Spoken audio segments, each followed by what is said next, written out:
বাংলাদেশে হিন্দুদের ওপরে অত্যাচার ও চিন্ময় দাস প্রভুর মুক্তির দাবিতে দিকে দিকে চলছে আন্দোলন। বাদ পড়ল না উত্তর 24 পরগনা জেলার বনগাঁ। বুধবার বিকালে বনগাঁ বাটার মোড়ে সনাতনী ঐক্য মঞ্চের পক্ষ থেকে চিন্ময় দাস প্রভুর মুক্তির দাবিতে বিক্ষোভ অবরোধ দেখানো হয়। বিক্ষোভকারীদের দাবি, ইউনূস সরকার আসার পর থেকে বাংলাদেশে হিন্দুদের ওপর অত্যাচার বেড়েছে। খুন, ধর্ষণ থেকে শুরু করে একাধিক ঘটনার খবর পাওয়া যাচ্ছে। হিন্দুদের এই নির্যাতনের প্রতিবাদ করায় বাংলাদেশে ইসকনের প্রভু চিন্ময় দাস কোনো কারণ ছাড়া গ্রেপ্তার করেছে ওই দেশে প্রশাসন।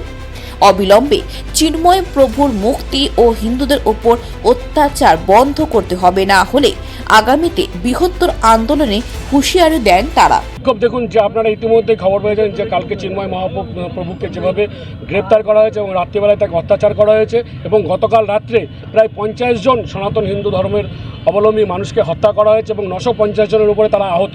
এই আন্দোলন আমরা দিকে দিকে ছড়িয়ে দিতে যাচ্ছি, শুধু এটা বনগাঁর মধ্যে না, সারা ভারতবর্ষ এবং সমগ্র বিশ্বের কাছে আহ্বান করব যে সনাতনীরা আজকে আক্রমণ, সবাই ঐক্যমঞ্চ হন, একত্রিত হয়ে আমরা অবিলম্বে ইউনূস সরকার, এই অপদার্থ সরকারের আমরা পদত্যাগ চাচ্ছি। কারণ এটা একটা জালিয়াতি সরকার, কারণ আপনারা জানেন কিভাবে তারা ক্ষমতায় এসেছে, কোনো গণতন্ত্র নেই এবং সেই জন্য আমরা চাই যে ইউনূস সরকারের পদত্যাগ চাই এবং আমরা এই মঞ্চ থেকে স্লোগান দিতে চাই যে জুতো মারো তালে তালে ইউনূসের গালো গালে, এবং সেই সঙ্গে ইউনূসের আমরা পদত্যাগ চাইছি এবং ওইখানকার সনাতন হিন্দুদের আমরা নিরাপত্তা চাচ্ছি। বাংলাদেশে বিশিষ্ট হিন্দু নেতা ইসকনের একজন প্রভু চিন্ময় কৃষ্ণ দাস ব্রহ্মচারী, তাকে অন্যায়ভাবে বাংলাদেশের জেহাদি সরকার ইউনূস সরকার আটক করেছে।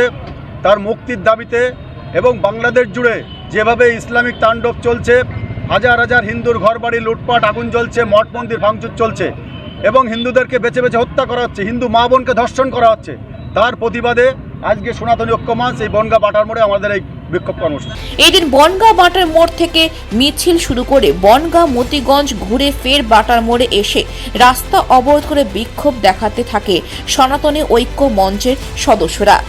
প্রায় 8 ঘন্টা এই বিক্ষোভ অবরোধ চলে এবং সেখান থেকে সনাতনী ঐক্য মঞ্চের সদস্যরা হুঁশিয়ারি দেন হিন্দুদের ওপর এই অত্যাচার বন্ধ না হলে আগামীতে পেট্রোপোল বন্দরে বৃহত্তর আন্দোলনে নামবে। উত্তর 24 পরগনা থেকে নিজস্ব প্রতিনিধির রিপোর্ট, খবর বাংলা।